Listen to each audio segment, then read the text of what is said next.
Welcome to From Ladder to Legacy, the podcast where ambition meets purpose. Here we go beyond the climb, because success isn't just about reaching the top. It's about building something that lasts. Whether you're leading a team, growing a business, or crafting your life's mission, this is your space to reflect, rise, and redefine what legacy truly means. Let's trade burnout for breakthrough, grind for growth, and position for purpose. This is From Ladder to Legacy. Hey, everybody, this is Rudy Romero from Ladder to Legacy. I'm here today with Sara Schmitt. She's the co-founder and CEO of Adro, a fintech company that helps international students and visa holders open U.S. bank accounts without needing social security numbers. That is a mouthful, but so interesting. How in the world, Sara, did you decide to open up a company and run a company that helps people internationally? I mean, that is really cool. Yeah, I got to blame my co-founder and CEO Amarildo for some of this. So we knew the time we met in grad school that we wanted to work together in some capacity, but it was going to take a little while to figure out what was that thing. And when he called me up in 2023, he was like, "I've been doing some research." So he's originally an immigrant from Albania, came over with his family when he was young, and was kind of the one in the family who was helping them navigate all the financial stuff. And was like, "Hey, this was a problem for me as a kid, and it's still a problem for a lot of people coming over now." And we're both teachers in New York too. And so we kind of saw this when many of our students are international and they were struggling to find bank accounts. They were struggling to get access to a credit card. They were struggling with some of the basic financial setup stuff that really unlocks your life in the US. And so the pieces started coming together. We did some research and said, actually, I think there's a there, and we should build something better. If the big banks aren't interested in this, then maybe we're going to be a little guy that's going to be helping the international students and business owners and workers and people coming to the US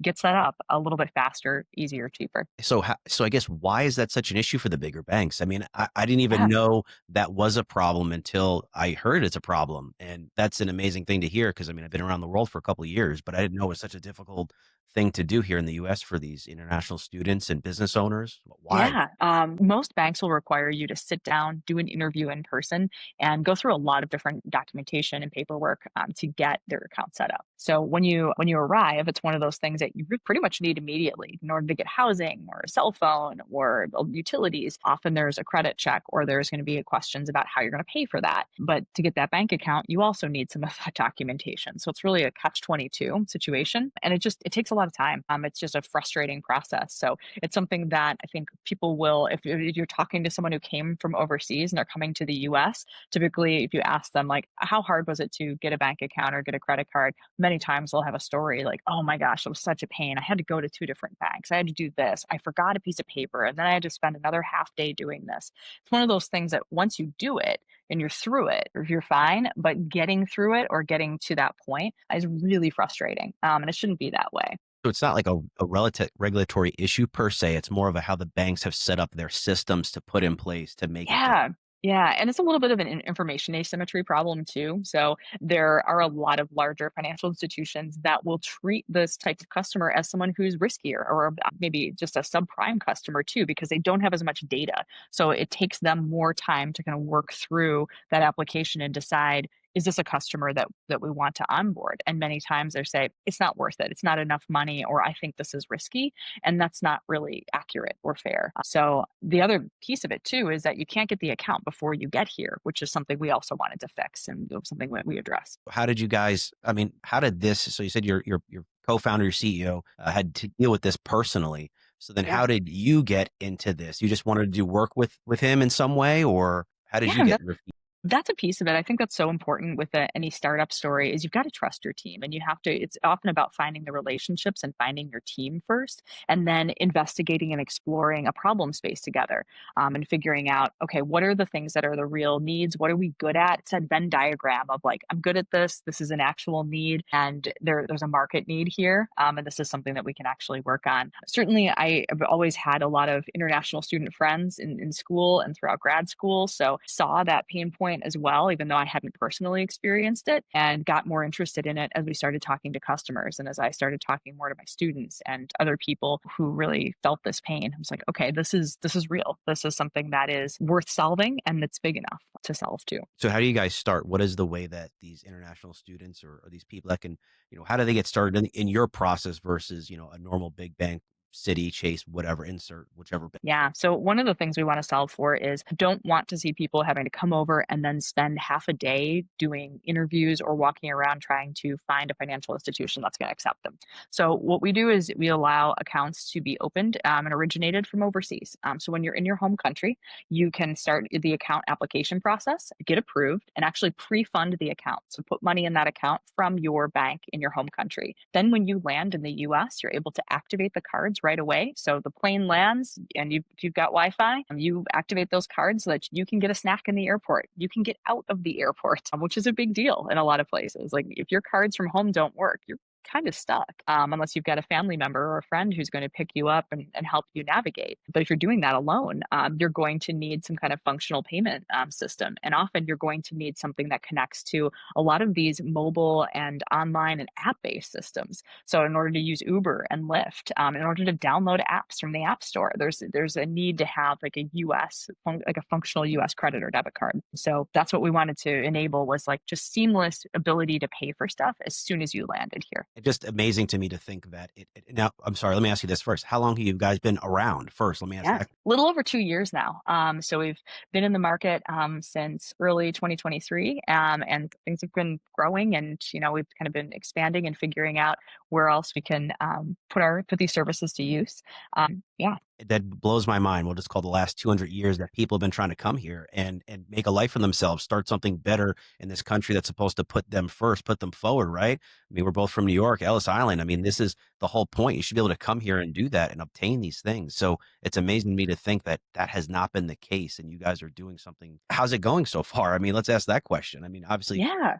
great, I hope. Yeah, things are good. We're growing, but we're also focused on any good startup. I think organic growth and trying not to just advertise and just blast our name everywhere, but really trying to attract customers that sincerely need us. And working with schools and working with partner organizations and working with groups like IRC, the International Rescue Committee, to support refugees coming in. So groups that need us most, and focusing on our core customer and how we serve them well. And one of the things I think that's tricky about the US is I think people think our payment and financial services systems are super advanced or best in class, when in reality, we're often slower or clunkier than what a lot of other countries have, which is surprising. So we frequently have students coming in from South Africa, from India, and say, I have real time payments in my home country. I can do these transfers and they're same day or even same hour. Why doesn't the US have that? And we have a different financial system. We work differently than a lot of the rest of the world. I mean,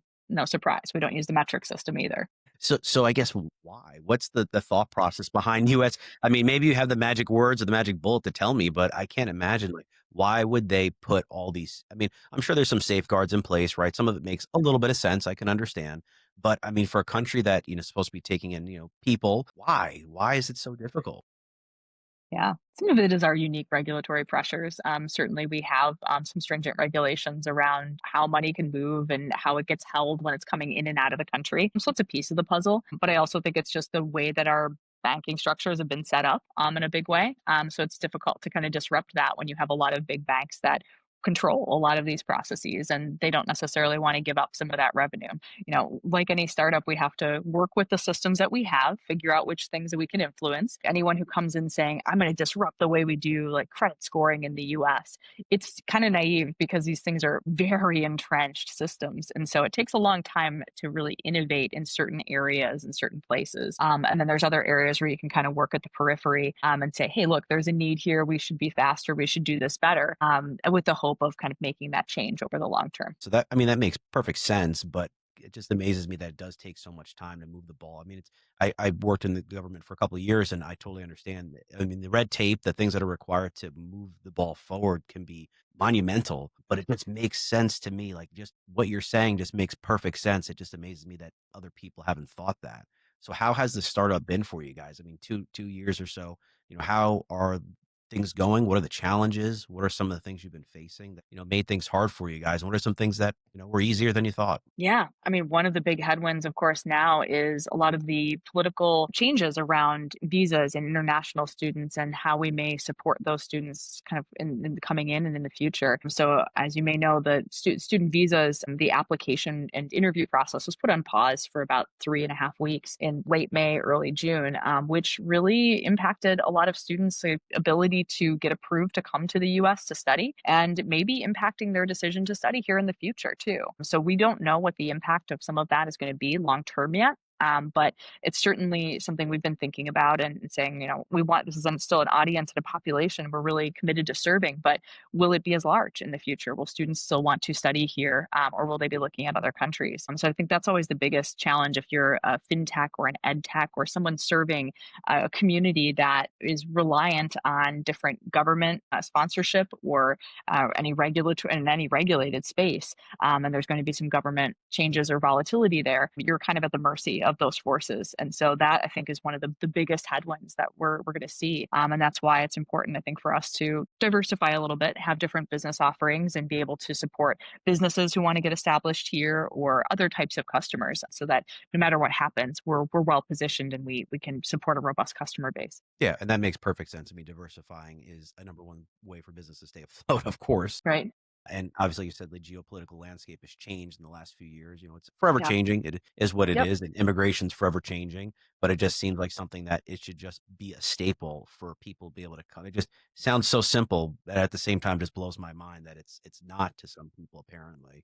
So then, as a startup, how else are you guys helping other business owners? So people coming from other countries here to gain these visas to be able to have opportunities to open businesses because Yeah. that's the American dream, right? Is to come here, open a business, and have a family, and a white picket fence and all that fun stuff. So there's a couple different flavors of that. And one of the things that we do is also help businesses that maybe they do business here, but maybe don't plan to move here. So a business that is operating in the US or has customers in the US. So I'm thinking about like a development or engineering shop that has software engineers and they're based in Poland or they're based in Brazil and they serve a lot of US companies. And they don't necessarily have plans to relocate to the US because their development talent is all overseas and that makes that cost structure more favorable, but they're like, man, it'd be so easy to invoice in US, like with the USD. It would be much easier to be able to set up in the US to have our customers more easily transact and do business. And then we could also hold USD and then maybe convert that when there's a favorable exchange rate. So those are the types of businesses that we're excited to serve, where they're looking to get established here. So they have to get incorporated and we can help with that. And they have to set up the right kind of tax structure so that they can have a bank account here and then to open those accounts, checking, credit, savings, whatever suits their needs, so that they can operate, do business, and more easily transact with those American customers. That might be really important to them. So how does Adro help these business owners, these immigrants? Are you guys the bank per se, or how does it exactly work? So we're technically the fintech. We, as a fintech, we have an interesting structure that is maybe not as clear to someone who's kind of going through that sign up process. But we provide all the technology layer, and when you download our app, Adro USA, it looks like everything's branded Adro. But behind us, we have a bank sponsor. So that bank sponsor, Stearns, out of Minnesota, is the one that actually holds the FDIC licensure. So they have the insurance. They are the ones with the bank license, and we can borrow that. We're working with them, and so it's like a pass through arrangement. It's like very expensive to become and operate as a bank in the US. I can imagine. Yeah, and it's a lot of lawyers needed. So it's often kind of off limits to an early stage startup. So instead, what we do is we have a relationship and a partnership with them where we're providing and kind of bringing them more customers essentially, and through our branding. And we've created all of our own technology to enable that. But those customers have their deposits protected with an FDIC insured bank. So that's really like we provide all of those services, and to someone externally, we look just like a bank, but officially we are a fintech. Interesting. So what Yeah. areas do you serve? You serve the whole US, or are there certain states that you work in? We do. Yep. Any bank that's licensed in that way. So Stearns obviously maybe based in Minnesota, but has branches all over, and you can use those services in any state. So makes easy sense. And then you can also use the cards, use our credit and debit cards in other countries as well. So they work anywhere Mastercard's accepted. So Oh, it's a okay. kind of benefit of Interesting. that. So what states are I guess the big hot buttons for you where there's people kind of getting into business and doing work? Are there any like specific areas Yeah. that are bigger? And then internationally also, what are some of the bigger areas people are coming from to try and get up set up with that? We see students and businesses actually coming from all over and going to a lot of different states too. So our customers are in, we should probably do another data pull of that one, but it's almost every state at this point. I think we're missing on Wow. just a couple. And we're in 400 different universities and have about, yeah, 8,000 users signed up. So we're pretty, we're growing fast. From a business perspective and also from a student perspective, obviously people want to be based in or have some kind of a toehold in some of the bigger cities. So you see more international students in LA and New York and some of the larger cities where there's big universities, Boston, of course, too. So big presence in those areas, but we have students all over. Do you name a school, probably have someone who's been there, passed through there. Businesses are more typically going to set up in some of the states that are just more favorable from a tax perspective. So your Delawares and Wyoming and sometimes other states if that makes sense to them or they have employees based there. But from a foreign business perspective, often you're going to do what a lot of American companies do and incorporate in one of the more corporation friendly states like Delaware. So I guess how did you get from where you are today? I mean, was this like a burning, you said you had your CEO kind of help create this passion for you, but Mhm. obviously you had to do something before this. So what's prepared you or got you ready for this amazing endeavor? I mean, it's a life-changing thing you guys are doing for people. It's amazing. Yeah. What's interesting, and I think it's always fun to talk with other people who are looking at getting into entrepreneurship in the startup world. I actually think working at big and established companies prepares you for this because you learn how a company works at scale. You get to see these operations when they're fully vetted and they're really working well. So I know what a well-polished HR machine looks like. I know all these terms and words. I've been through these processes. So having worked in a bunch of different industries and at a bunch of companies of different sizes and watching them kind of scale and grow, both public and private, is a good prep and a good starting place for knowing how I might want to build a company. So I always recommend that to people is, don't be afraid of like the fact that you have some of that corporate experience because it feeds into a startup experience. Yeah, it helps a lot if you don't have the opportunity to just go out of school and just open your own business. Being able to obviously go to college or whatever your route is, trade schools, whatever you're going to get into, and then getting into the corporate world. I worked for NVR for a while, Ryan Holmes at Toll Brothers, and just the same thing. Working for larger corporations. I always say, knowing what a good bone looks like versus a broken bone is such an important thing because you know how it should look, and if it looks off, then you're able to identify it, fix it, work through the concerns and problems. So, operations, I guess, is your thing. Is that what you went to school for? Or, what was your thought process getting out of high school? Hey, I'm going to go to school. Is operations where I want to lie? Is it sales? Is it HR? What were your I thoughts? wish I'd known that coming out of high school. I think it's so hard. I try to give advice to 17, 18-year-olds who have no reason to listen to me. And I didn't listen to anyone at that age either, but I had no idea, not a clue. And so I studied poetry actually. Yep, yep. It's And I've awesome. done, yeah, technical things with my career. And I had a very like interesting circuitous path here. I think do what's interesting, focus on building a network, meeting people, learning things that, you never know how things are going to be useful in the future. And I think that really one thing I learned from getting my MBA too was there were many things that literally in the classroom, professors would say, this is not going to be immediately useful to you, but 10 years down the road, you're going to think back on this, or this is going to become more apparent, like why we're talking about this. And so there are so many things like that I jotted down these notes and realized later that I'm like, oh, yeah, now it's starting to click. Now it makes sense, but you don't always put the pieces together until much later. I didn't see how majoring in poetry and working in advertising and then in healthcare and all these different things kind of contributes to that story, but gives me a really full picture of the world and all these different lenses through which to look through things. Yeah, perception and time and opportunity, right? You had the Right. time, you've provided the perception, and now you understand what makes things make sense for you. And poetry, I mean, it's perfect. It gives you the ability to speak and write just eloquently. So it makes perfect sense to me. I mean, I don't see why it doesn't. I was so grateful that when I graduated, there was a Wall Street Journal article that came out about how poets are the original systems thinkers. And I used that and milked that in every interview I went to. I was like, look at this, see, analytics. And so my first job was actually as a media analyst. And they were like, yeah, that makes sense. That tracks because you can take something and distill it. You can distill language, and then that really translates to other things too. Yeah, most definitely. I don't see why it wouldn't. I mean, it's happening for you right now, so makes sense. So how has been your entrepreneurial journey? I mean, obviously you've been in other larger companies. You've you've done the latter Yeah. part and now you're working on the legacy part. How has been that entrepreneurial journey? It's all the things that everyone says it is. It's the highs, the lows, the roller coaster. There's great days and there's days when you're like, "What am I doing? How do I do this?" And, knowing that that's normal, I think having other friends who are founders and also, good friends and contacts and advisors who are not, is really helpful. You need that community and you need people to say, "Yeah, what you're doing actually is really hard," or "That is painful and you just have to push through it," or, No, you're wasting your time, do this instead," is really helpful and necessary at this point. So whenever we get to that like kind of like head banging point where we're like, man, where this is just a slog, whether it's working through contracts or setting some new system up or trying to, build out something that's seems overly complicated, we'll always ask for support and help and advice. I think you really have to rely on your network a lot and get those gut checks in a way that you don't if you're in a more structured corporate role. You need more of that, and you need people who can just guide you, who might be a few steps ahead and can say, yeah, that's worth it. That's going to pay off. That's not worth it. Farm that out. Don't do that. Hire somebody for it. Yeah, I couldn't imagine it without a network, and I think that's one thing that people really don't understand.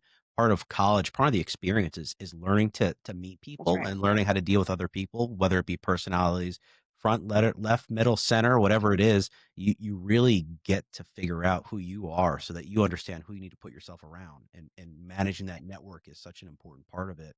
And over the years, how have you worked on managing your network? Do you use LinkedIn? Do you find people off the street? You go to networking groups? Like, what has been the thing to help you get to you today? Yeah, for me, I mean, LinkedIn is the tool still. Love it or hate it, you can leverage that pretty well. I do think there's a good startup opportunity somewhere out there for like some kind of better networking tool or app that merges work and personal. So anyone listening, stay tuned. Stay tuned. That could be a good one. But I'm more thoughtful about it now. I really do make an effort to keep in touch with people that I want to build relationships with. And this year I've also been reaching out to people from my past lives and past jobs and saying, let's catch up, like let's talk. And you were cool, I liked working with you, and maybe we can be helpful to each other or just be friends, just connect.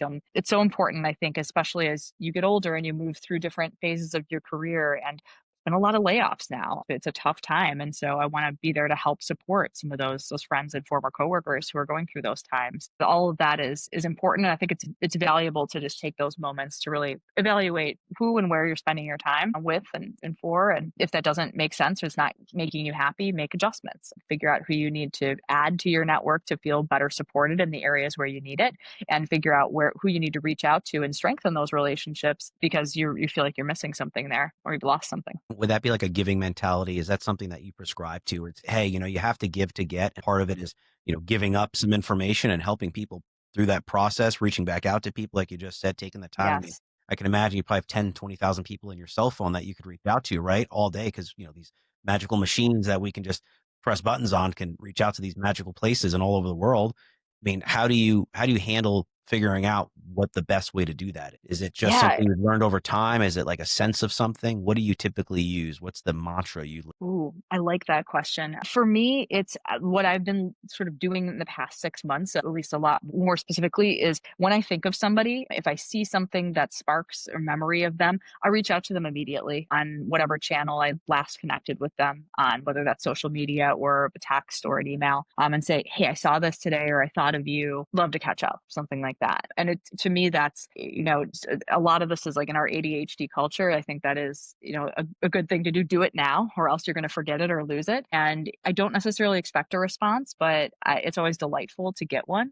But I've reconnected with some good friends and coworkers that way, just saying, hey, I'm thinking of you. Like I did not forget you, and this thing made me think of you, and I don't expect anything from that. Love the book Give and Take. I don't think I'm always that like Machiavellian about it, like actually like expecting anything from it. I just want to, you know, maintain the relationships I've got. And it's something that you kind of figure out what works for you, what feels authentic to you, and what's gonna work for your own lifestyle. and do you feel like it's a time thing or an age thing? Because I know as I've gotten Yeah, older, it's an age you thing. know, forgive me, I'm so old at this point, but oldest I've ever been. But I figured myself the same thing, right? Reaching out to friends, family, coworkers, people that I haven't spoke to years and years ago from the New York tri-state area, saying, "Hey, how you doing? What's going on?" Yeah. Like you said, not expecting anything, just hoping that I'll be able to reconnect or rekindle that just because at some point we had a great relationship and these relationships are so important. People don't understand that leveraging them in the future is something that you're more than likely going to need. And like you said, it's not Machiavellian that you're doing it for a specific reason,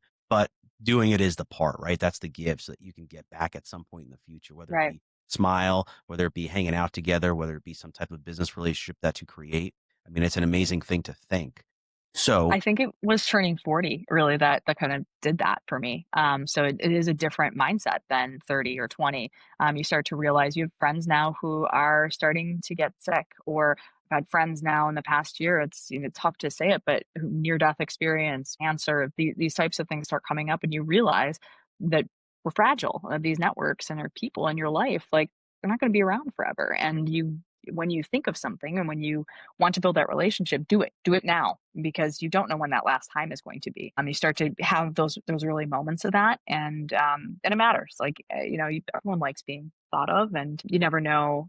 Some people come and go, and then some people can return and reappear, and it's a delight. yeah, and do you have anybody from your past that, you've known since kindergarten or anything like that that you keep in touch with? Is that anything that you work on and ever? Because I have like a few friends that do the same thing where it's, those people that are consistent, whether someone's a doctor, one's an attorney, one is a electric company, just random things from the past that you keep up with. And have you used those relationships to help grow that mantra and grow that networking group? I still keep in touch with some of the kids I rode the bus with back when I was in like elementary school. And that's fun because everyone's gone to such interesting and different paths. I grew up in a more rural part of Western New York, and many people didn't make it out of there or didn't really leave the area, but some really did and have done very, very cool things. And for me, it's not so much like, how can we build a strategic business network, but like, I just want to see what cool things you guys are doing. And that's so great. Like you're a casting agent. Oh my gosh, you're off in LA doing something really interesting. You went to Stanford, like all these different things that people do and how we just diverge, and those early commonalities can be something that brings you back together. So that's so true. And that reminds me, I should reach out to some of the people I even knew back in kindergarten just to be like, you probably don't remember me, but I remember this one moment. I was unpacking this weekend because I had recently moved, and I saw some old articles from like high school and middle school that I don't even know how and why I saved them, but it was really fun to send those to some friends and say, "Look at this. Do you remember this moment? This is like more than 20 years ago." But it's nice. Those are the memories that, like you said, when you have those dark times as an entrepreneur, right? Because they do come and they do go, and that's for me starting, get a part of different couple startups and organizations. I found, like you said, you have those really great days where things just win. And some days you're not going to win. And sometimes it's 50-50. So, do you pull on that strength to be able to, keep your heart in the right place, moving in the right direction? Or like, what's your mantra behind that? What do you do to Oh yeah. kind of keep yourself in the light versus, living in the dark all the time? Because it isn't easy. Certainly, it's the people that annoy you, but also the people ground you and keep you sane in these moments too. So yes, you need a lot of different people and people who know the work stuff intimately and care about that and work with you on it and are there in the tough and the good times. And then you also need people who do not care at all about the startup stuff that you're doing, so that you can have an exit and a sort of release and an escape from that. So I think yes, you can't just become so tunnel vision focused that all you have are like the same type of people or just founders or just people at your company. You want different places you can go to retreat from the hard stuff sometimes when you do need that break. So through your experiences, like, have you taken any specific courses or classes, or have you been to any events of some sort, networking or otherwise, conferences that have helped kind of shape your mentality? Being the COO operating this, wonderfully new startup that's, helping all these people. What have you done to kind of help build that?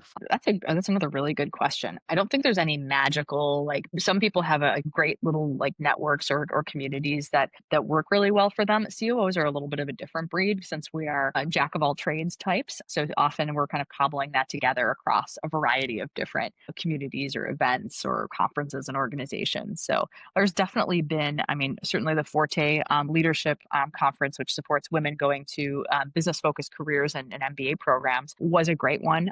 for my own personal development while I was coming into and going through my MBA program. But now I think I find myself actually curating a lot of those communities myself or being a part of those and trying to pull others in. So it's fun to be on the flip side of that and say, how can I bring others up? How can I help elevate and train other people that want to do this and give them access to the resources and the people they need to succeed? And many times there's no magic in it. You just build it. You say, let's have a meetup. Let's go here. Let's come over to my house or go to this bar or let's do this activity together. And that starts bringing people together. Over time, you get that word of mouth. And, that's the fun part about being in a place like New York where there's just so much happening is that you can stand the stuff up pretty easily. Like, hey, we're having a picnic, we're going to brunch. And you meet incredible people and then decide how you want to keep in touch, based on what works for everybody. Do you feel like people make it harder than it has to be? Because I mean, that's the one thing, right? Is people, and the same thing with the startup, right? Just jumping into a business, right? 3/4 of the problem is just doing it, right? And that's that mindset, right? Of we'll call it that New York mentality that we always talk about, or I guess I talk about. You probably do too, right? It's more for me because I'm in Florida, so I miss it in a lot of ways. But I do get some transplants down here who give me that spirit and that excitement. But do you think people just overcomplicate it? Do they overcomplicate the whole startup thing? Overcomplicate figuring out who to work with? Is it it's a hard, but is it easier than it sounds? And we just in our minds put that block in front of us? I think the way I'd frame it is it can be learned. I am very introverted. I don't always come across that way. This is something I've had to work at. I was super, super shy when I was a kid in school and had to kind of overcome that through a lot of exposure therapy essentially. Like, okay, look, it's safe. You can talk in the classroom, you can speak outside of that, you can go to events and introduce yourself. And it takes some real training to kind of learn how to network and get into different rooms and say, hi, nice to meet you. I do this. What do you do? And I think the pandemic stilted that for a lot of us and in many ways, whether you were early in your career or even more advanced. We had, depending on where you were, I was in Seattle and a couple of years when you really weren't around people. You were holed up in your apartment or your home on Zoom, and that changes the way that you interact. So I do think actually, like what I tell people is it's not always easy to get out there and shoot your shot or to introduce yourself, but like 9 times out of 10, people are going to be greet you with enthusiasm and be friendly, and it's going to work out and be fine. Or in the one time it's awkward, whatever, you're not going to see that person again, or they will forget about it. But it is something you do have to get out there and practice to some extent and realize like some of this is there's sort of a template for it. And then you learn and you figure out, how to do it in a way that works for you. Yeah, no, that makes perfect sense. I mean, I was the same way. When my mother looked at me weird when I joined theater in 10th grade, and she was like, Why?" I said, because you got to break it. I had the same thing. I didn't want to, speak in front of people. I was very nervous, and I find myself now doing that significantly and being a part of that. And it's funny how we all gonna go through that phase. At least a lot of people, not everybody. There are some people who are just born that way, and they are just My co-founder. fun. But Yep, yeah, is he that can just do yeah? it. Oh yeah, like he can just walk into any situation, not worried, no prep, got it. I've never seen him be nervous about being in like a social situation or being on. I'm not worried anymore about like if someone said you have to present to an audience of 10,000 people and pitch your product, got it. I'm gonna have a little, normal performance anxiety, but like I can do that at this point because I've done it so many times. But I don't think he ever really had a lot of the fear around any of that. And so to this day, it's like if some opportunity comes up, he'll just run for it. And I have learned a lot from that too. He's been a great role model for like, hey, just try the thing. And, worst case is someone says no, but guess what? Most of the time someone says, yeah, sure, I'll take that meeting. Let's talk. That's awesome, and that's amazing. There are some of those rare people out there who just can turn it on with like a light switch. Mhm. Do you think so? What are your thoughts on like mentors? Because I mean, that's something, we kind of brushed a little bit on it, but what are your thoughts on finding mentors, working with mentors, whether it be in the same type of field you're in? Because I mean, like you said, when you're in high school, you don't know anything. Even kids in college today, until you decide you get your bachelor's or whatever degree you decide to obtain, and you get to that, you get older and you understand, right? Because I think that's one of it is part of it is our age. What are your thoughts on mentors, working with mentorship programs? Do you think they work? Do you think they are valuable depending on the situation you're in? Or are they just always good? Yeah, you have to find someone who's going to be useful for you that you want to stay in touch with. Often it's going to be your managers at work will be very helpful mentors for you, especially if you really click. Your peer group actually will be great mentors as you grow and progress through your careers. People who are alumni of the same school. It's hard to know exactly where the next mentor opportunity may come from, or whether you'll have somebody consistent throughout your whole life, or whether it will be sort of a mix of different people at different stages. I've moved through a lot of different industries and worked in very different types of careers. So for me, having like that one mentor has not really been a theme. There's people I could reach back out to, but they wouldn't be as useful at this stage. They wouldn't necessarily have career advice for me. They might have life advice, which is Yeah. great. But you're gonna pick and choose, and I think it's always good to take advantage of those opportunities and listen and say, what would you have done differently if you could go back and do high school or college or your first job again? What are some of the things that have been the most beneficial to you? And ask interesting questions to people. But you may or may not find that perfect fit right away. It may take some time, and that's okay. I have some formal mentoring arrangements with different people I know, but I always say, again, if it's useful, use it. If it's not, find something else. Like, don't feel like, you're locked in. It's not like it's a job. You want to figure out how to listen for advice wherever it's coming, and also know what's going to be useful to you and what might not be. Because I've certainly talked with mentors and others who I'm like, I respect you, but I disagree with that. That is not going to work for us at this point, or I think I can do this differently.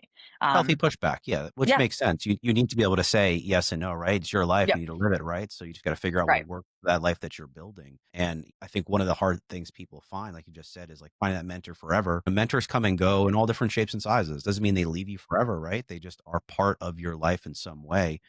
And I find that most people are afraid to go out there and search. And again, I think fear, right, is the biggest thing. This thought process that we're working on something that's bigger than us because it's your company, you're something, companies are bigger than we are, right? They hope to live for hundreds of years and become these amazing things. I guess, what do you feel is some of the biggest proponents for people to not jump in?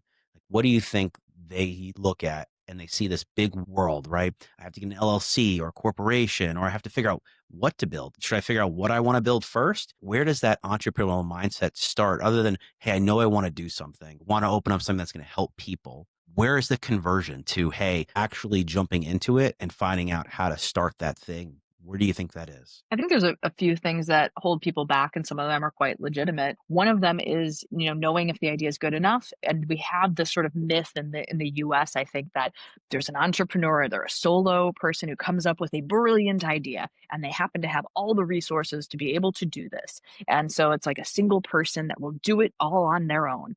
And that's not the reality. The most successful companies, the most successful leaders have been a team. The most successful team structure is typically two or three co-founders. We're a team of three co-founders. Technical, like more business strategy, operational, we bring it all together, and we are like three legs of a stool. And it works really well for us that way. One person would have gotten burned out by this point. One person would not have the skill set to do it all. One person would also have been looked at with a lot more skepticism by investors who said, I need a tiebreaker. I need somebody else. I need somebody to check and balance. This does, unless that single founder is some really magical unicorn here. Typically, more people, a small group of minds is going to be a better structure. And that's different than that common narrative. So I think finding the right mix of talent, if you've got somebody else or a couple people, I think there's more energy and there's also more support intrinsically built in. And then the other piece of it is start doing a startup, branching out on your own, starting a company, doing something entrepreneurial can be expensive.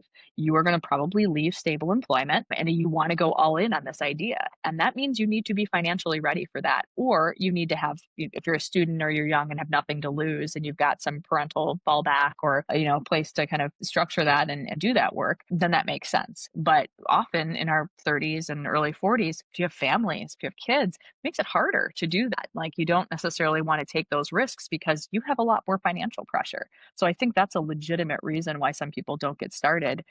Doesn't mean you can't do it, but it is, going to be more stressful financially and professionally and personally, if you're trying to start something that has a high degree of uncertainty, but you have some very, very certain needs that you need to provide for. So I think that's a big one. But vetting the idea, like that's cheap, that's free. Go out and talk to people. There's also a myth, I think, that if you have a really good idea, you should keep it private and never tell anyone. Most people aren't going to take your startup idea and do it. Like again, the barriers to starting are high. It's expensive, it's challenging, it's a lot of work. So if you talk about your idea, other people will give you feedback that's useful. It's unless you're living in like the right exact spot of Silicon Valley and you're only talking to people who could potentially steal and run with that idea, chances are you've got a lot of people in your network you could freely talk to about it and get legitimate and helpful feedback to decide, is this worth it? And that is absolutely worth doing before you get started. Oh my gosh, of course it is. And again, to touch on the investor part, like, so what's the best way for, a young person, or somebody who's older, you have people like Warren Buffett, Mhm. who went into it later in life, right? There's no right or wrong answer on when to No. start. It's just starting. That's the biggest thing, right? So when these young kids or older adults, whoever they may be, when they're looking for help, are there any recommendations of where you think they should look or where they should go to say, hey, I may have a great idea, but I have X amount of capital to keep me alive. But to open up a company, I need more capital than that. Do you have any like ideas or any places you think they could go to help kind of leverage that or help with that? Yeah, I mean, obviously, students are fortunate to have quite a few resources through universities and schools and all kinds of programs. Typically, there will be some kind of entrepreneurial incubator or program to support and teach some of the basic principles, everything from company incorporation to legally what should you know to how to raise money and how to build a pitch deck, all that stuff. So that is a really great starting point if you're still in school. For anyone who's out of school, often there's government sponsored programs or local regional programs that will do this, or programs you can apply for, whether it's YC or Techstars, or if you're in New York, there's many more. And many times states will have specific programs that might make sense. And some of those are free. Some of those actually even give you money to participate, which are remarkable. And so those can be really good options for getting started. But of course, we have a lot of free stuff online too. You can learn a lot of that. You can figure out how to incorporate your company.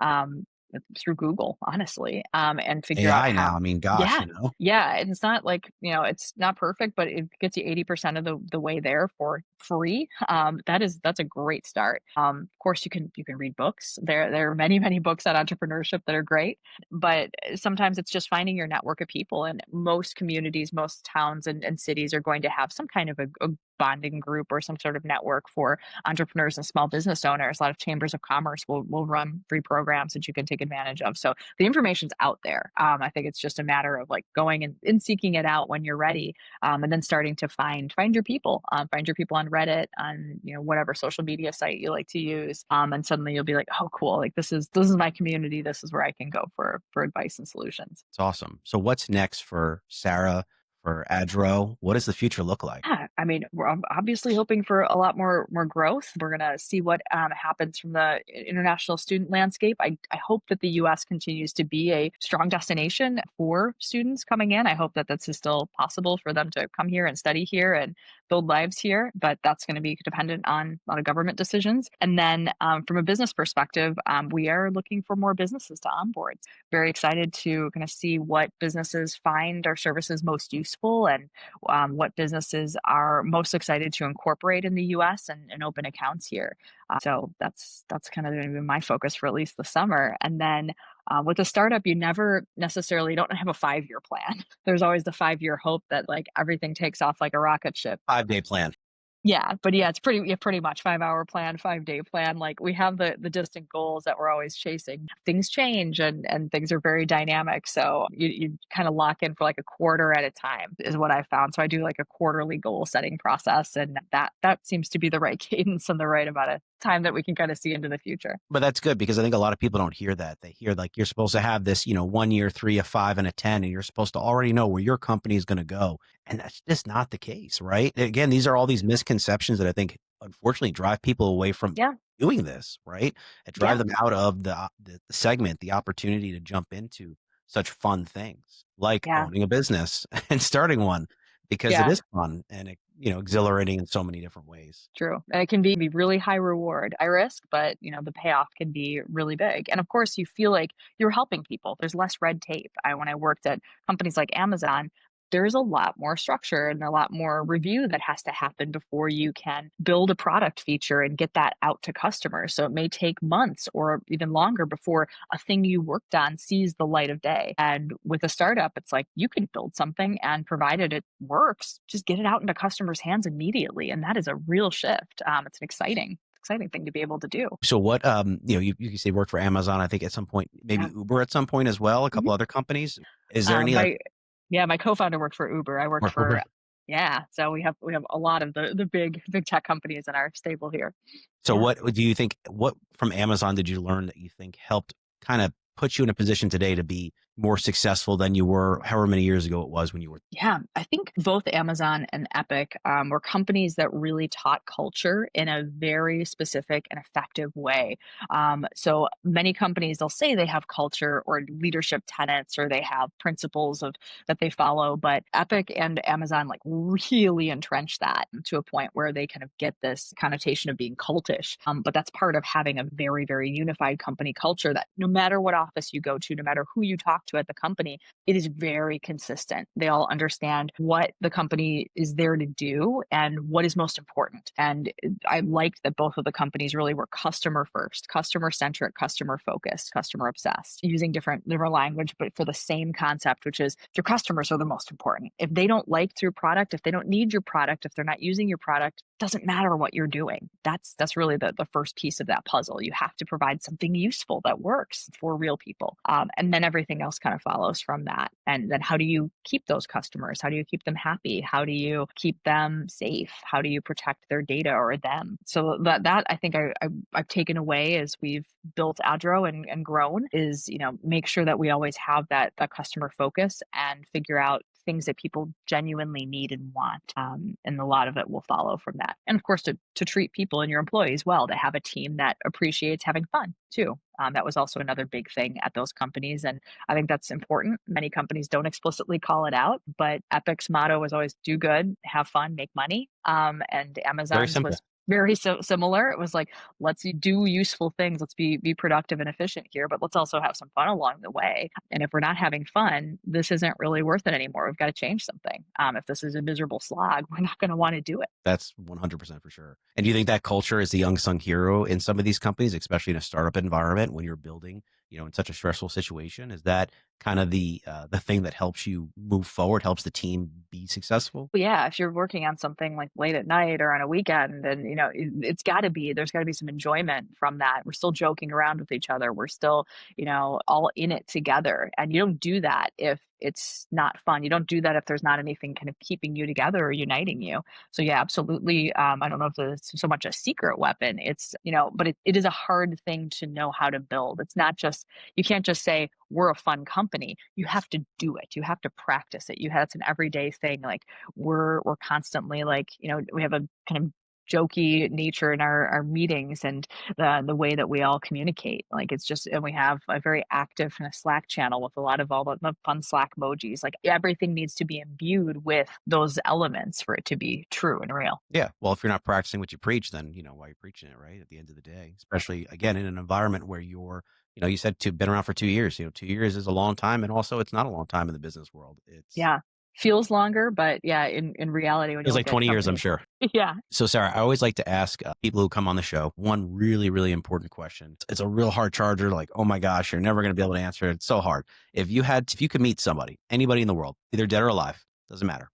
And you can ask them one question. Who would that person be? Whether dead or alive, doesn't matter. And what question would you ask them? Doesn't matter the question either. Well, that's a tricky one. I feel like this varies. I think about this one and it's like, I mean, pragmatically, I'd probably go with some religious leader and be like, can you clarify something just for the future generations? Can we just get this really, I really love that. crisp? Yeah, that would be one because there's so much that stems from we have fought wars over religion. And it's like, let's be clear about this. Gosh, I feel like I should have a silly answer for this one though, too. Like I go back to somebody and be like, really? Really? Like, is that your choice? Trying to think. You could leverage this for a bet too. What's that new betting tool that everyone's using to like, I'd like to bet on rather random world events. Like this could be useful. Go back and be like, what is this person's favorite color? Let's do this. Like just waste this precious opportunity just to go back and be like Leonardo da Vinci. What's better, pink or green? Like just It's hilarious They'll you be say like, that. So my answer was Leonardo da Vinci when I had asked that, if that question was asked to me, and a very similar style was was because of, such a Renaissance person that had so many different he's cool. thought processes, right? So again, it's an interesting question. And, some people, I've had 100 different answers in so many different ways, I but I would love it. actually prefer to bring somebody into the modern age. I'd love to like haul somebody like a few hundred years in the future and be like, look, that thing you thought about, it's real now. Check it out. Or like see like just the overwhelm. I'd love Bring to this bring, back with you so we can have iPad 27 and make that easier for me. So we have, flying cars. Like, can you get on yeah, with that, please? that'd be, yeah, just skip ahead. You don't have that whole industrial revolution thing, but you don't need Yeah. it. You don't need it. Yeah. That's hilarious. That's awesome. So, Sarah, do you have any information you can help plug for Adro, Instagram handle, website, any of that stuff? So the viewers, especially, down here in the area we're in Yeah. Miami, I think there's a lot of people down here would be really, really could use your service. Yeah.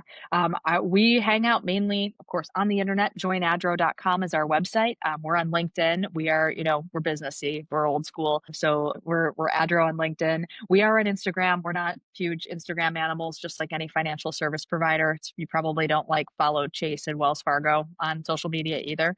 Let's see where else. You can, of course, connect with me on LinkedIn if you heard this podcast and want to follow my adventures. Please look me up. But yeah, I think our website and LinkedIn are the places to be. Awesome. Sarah, I really appreciate you taking the time today. It was really excited to talk to you. It's an amazing story. I'm really excited to see what the next 5 days, 5 hours looks like for Adro. It sounds like it's going to be amazing things. I mean, you're doing something that other people aren't doing, and helping people who deserve it and who've earned it. So it's really exciting to hear all the fun stuff you guys are up to. I really appreciate it. Yeah. Great chatting with you too. Fun conversation. And hopefully, we're going to be around for another 5 hours, 5 days, 5 years, and longer. That's right. Thanks, Sarah. All right. Bye, Rudy. Bye.